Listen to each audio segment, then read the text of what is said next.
Olá pessoal, a atividade de hoje é sobre classificação de ângulo. Então antes de a gente ir direto para a primeira questão, a gente vai observar logo essa explicação aqui. O ângulo ele pode ser classificado, certo, de acordo com a sua medida. Então quando o ângulo ele tem 90 graus, certo, ele é chamado de ângulo reto. O ângulo reto ele mede 90 graus e ele tem essa forma aqui que vocês estão vendo, certo? Como se fosse o canto de um quadrado. Quando o ângulo é menor que 90 graus, ele se chama de agudo, né? Você tem aqui um ângulo agudo, ele é menor, né? Esse é o símbolo de menor que 90 graus.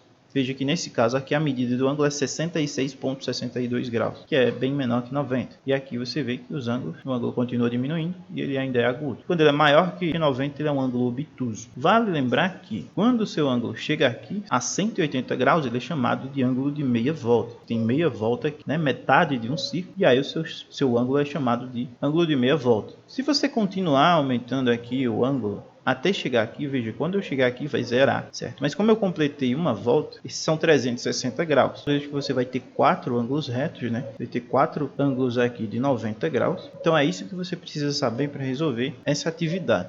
Outra coisa que você tem que lembrar é que quando você tem um ângulo, você sempre está determinando dois ângulos, um maior e outro menor, ou pode ser iguais, né? Dependendo do caso. Por exemplo, no caso do ângulo raso, né? Você sempre vai ter dois ângulos de 180, mas quando o ângulo, você tem, por exemplo, um ângulo agudo aqui, você acaba que você tem um ângulo obtuso do lado de fora, né? Dessas duas semi-retas aqui. E pode ser o contrário, se você tiver um ângulo obtuso aqui do lado de fora. Na primeira questão, você só precisa classificar os ângulos abaixo como nulo, raso, que é um ângulo de meia volta, volta inteira, que é de 360, reto, que é de 90 graus, agudo, menor que 90 graus, e obtuso, maior que 90 graus, como a gente já viu.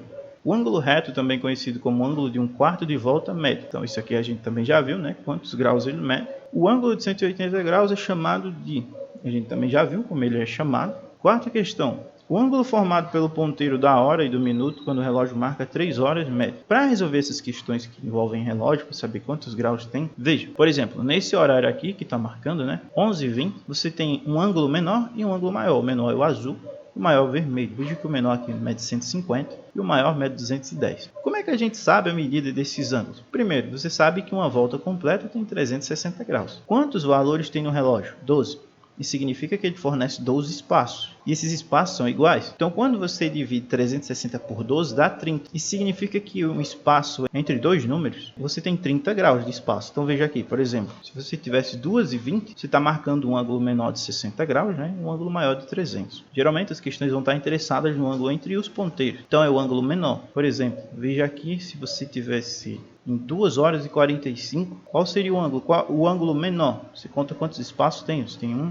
2, 3, 4, 5. 5 vezes 30, 150 graus. Isso aqui é o ângulo menor, né? O vermelho normalmente, o maior é o azul. Isso vai depender da hora que está marcando no relógio. E a quinta questão é a mesma ideia. O ângulo formado pelo ponteiro da hora e do minuto em um relógio que marca 6 horas mede. Nessa questão aqui, se você lembrar da definição de ângulo raso, você não vai precisar nem fazer conta, não é?